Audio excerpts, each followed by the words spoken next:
Richard Brown, my grandpa. I know he was so many things to so many of you. To my grandma Sabra, he was her Prince Charming. To my dad, Dave, he was his role model. And to my aunts, Sherry and Shelley, he was their first love. To so many of his friends, he was their pastor and shoulder to lean on. But to me, my grandpa was so much more than any of these things. He was my hero, and I was his little naner. He was the only person who could look at me with those big blue eyes and smile, and all my fears would go away. I knew that when I was with him, I would be okay.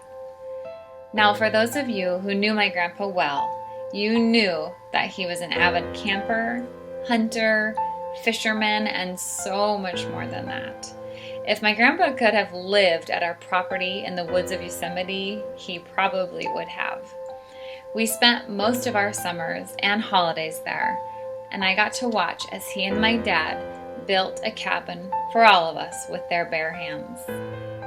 It was about a 3-hour drive to get to our property, and the drive was always adventurous to say the least.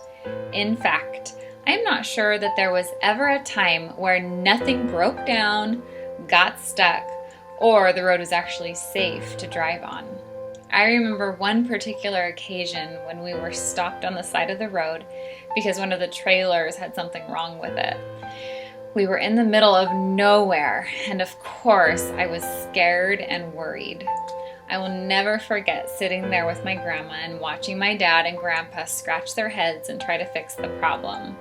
My grandma knew I was nervous, and so she leaned over to me and said, "Don't you worry, Nay. With your grandpa and your dad here, they can get us out of anything." And right after she said that, there was a huge boom and a yell, and the tire was fixed. Grandpa and Dad were master Jimmy riggers. And that one comment has stuck with me all these years. I always knew that my grandpa could protect me and get me out of any situation.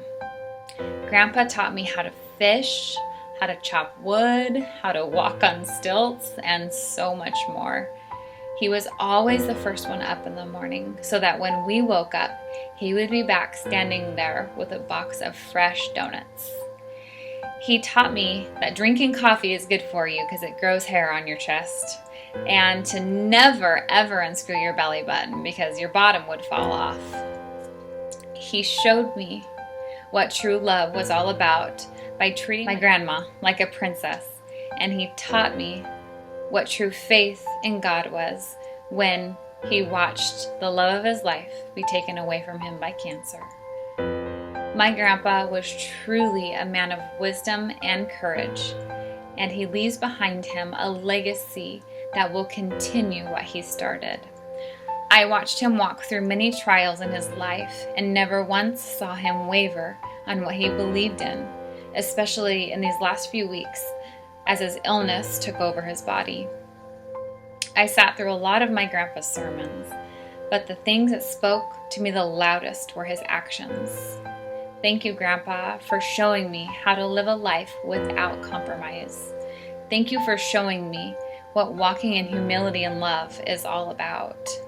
I know my grandpa was not only an inspiration to me, but to so many of you as well.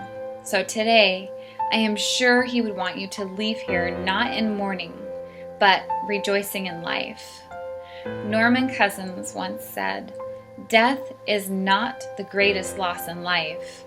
The greatest loss is what dies inside of us while we're still alive." If anything, let today inspire you to live a life with no regrets.